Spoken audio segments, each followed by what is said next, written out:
1972년 9월 저녁, 파출소장의 딸 장모양은 TV를 보기 위해 집 근처 만화방으로 향했습니다. 당시엔 TV가 귀했기 때문에 돈을 내고 TV를 보러 가곤 했습니다. 시간이 흐르고 가족들은 아이가 돌아오길 기다렸지만 장양은 돌아오지 않았습니다. 다음날 아침, 논뚝길을 지나던 한 노인의 눈에 띈 낯선 형체. 바로 어젯밤 사라진 장양이 옷이 벗겨진 채 싸늘한 주검으로 발견된 겁니다.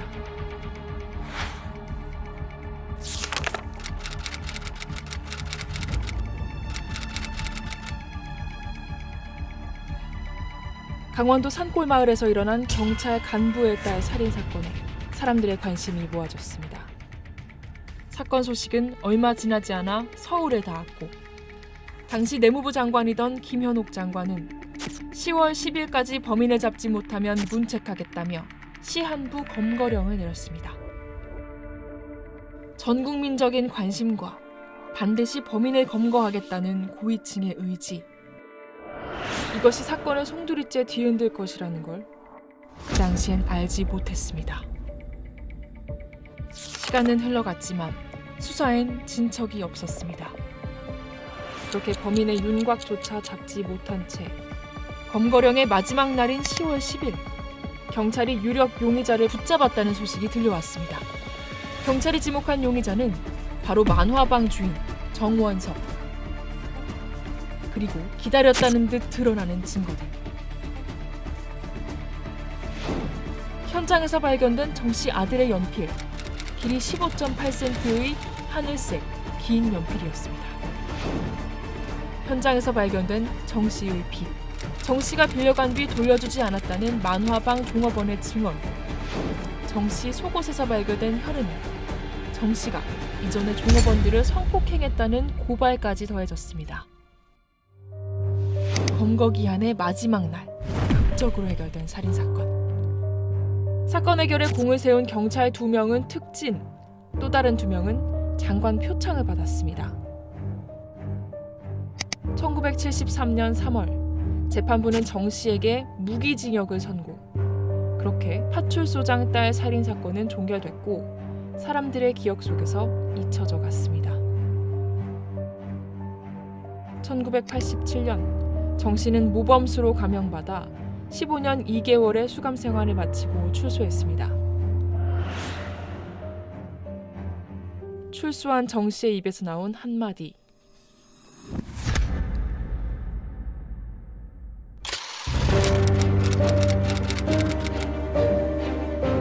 두 뒤로 패고 엎드려 버티 시키고 뭐 턱기뜸 시키고 나를 골방 고문실에 집어넣었다. 주전자에 물을 떠오고 알 수 없는 준비가 착착 진행 중이다.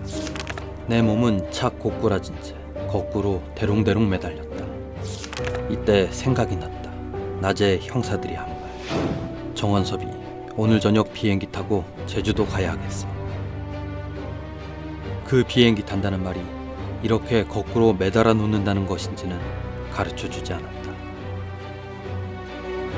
얼굴에다 수건 씌우고 물 부어요. 그런데 그 찬물이 보통 물이 아니에요. 이상하게 맵고 짜요. 저녁마다 이제 슬슬 시작해볼까? 바로 경찰의 고문에 의해 거짓 자백을 했다는 겁니다. 그리고 앞선 3가지 증거에도 경찰이 정 씨를 범인으로 만들려는 의도가 숨겨져 있었습니다. 증거물로 제시됐던 건 하늘색 긴 연필. 최초 현장 목격자가 본 연필은 노란색 몽당 연필이었습니다. 게다가 사건 당시 경찰이 공개한 현장 유류물을 본 기자도 반 이상 쓴 토막난 연필이라고 묘사했습니다. 가방에서 이제 연필을 하나 뺐나 봐요. 그 양반들이 연필을 한번 깨물어 보라 하더라고요. 그래서 이빨을 한번 깨물었어요. 그러니까 자국이 날 거 아니에요. 그렇게 돼서 그게 이제 결정적으로 아버지를 징역 살리는데 1등 공신을 한 게 이제 내가 1등 공신이 된 거죠.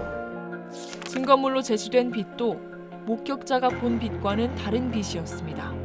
증거물 빚은 날과 집이 있는 접이형 빚이었지만 최초 목격자가 본 빚은 통빚이었습니다.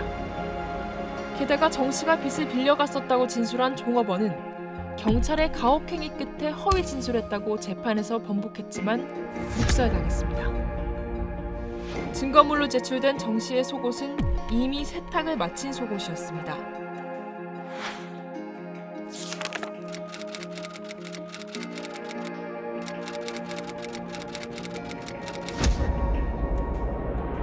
하지만 세탁을 했던 이웃 주민은 속옷을 빨 당시 혈흔을 전혀 보지 못했고 경찰의 강압에 의해 혈흔을 봤다고 거짓 진술했다는 겁니다. 그리고 그들이 애써 외면했던 정 씨가 범인이 아니라는 증거도.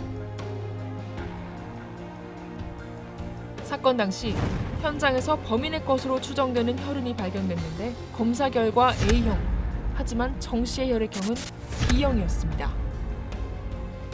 장량의 집 근처에는 정 씨가 운영하던 왕국만화방과 길 건너편 주택만화방이 있었는데 숨진 장량의 주머니에서 발견된 티켓은 주택만화방의 것이었습니다.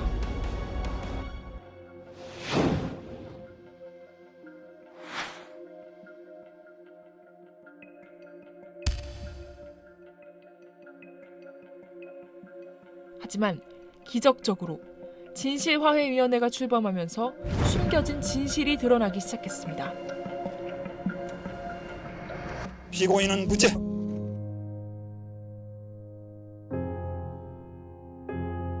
39년 만에 아동 성폭행 살인범이라는 오명을 벗은 정 씨. 2013년 국가를 상대로 한 손해배상 청구 소송에서 26억 배상 판결을 받았습니다.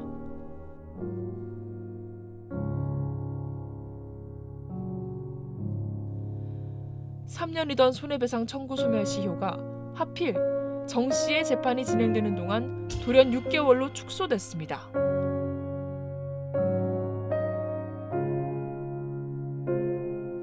결국 정 씨는 소멸시효가 열흘 지났다는 이유로 단 한 푼도 받지 못하게 됐습니다. 정 씨는 잃어버린 시간에 대해 어떤 보상도 받지 못한 채 뇌출혈과 치매로 기억마저 잃어갔습니다.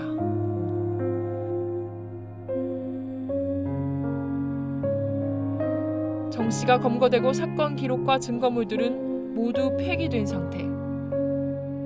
진범을 잡지도 정 씨의 억울함을 제대로 풀어주지도 못한 채 사건은 그렇게 되돌릴 수 없는 시간 속으로 또다시 잊혀졌습니다. 집에서 나온 이후 처음으로 잠이 들었다. 자다가 꿈을 꾸었다. 내 아내가 아이들을 등에 업고 가슴에 안고 목매달아 죽는 꿈이었다. 안고 있던 아이가 떨어지는 바람에 그 애를 받으려다 그만 잠이 깼다. 한없이 울었다. 왜 죽지를 못했던 거, 왜 참지를 못했던 거. 이제 나는 강간 살인범이다.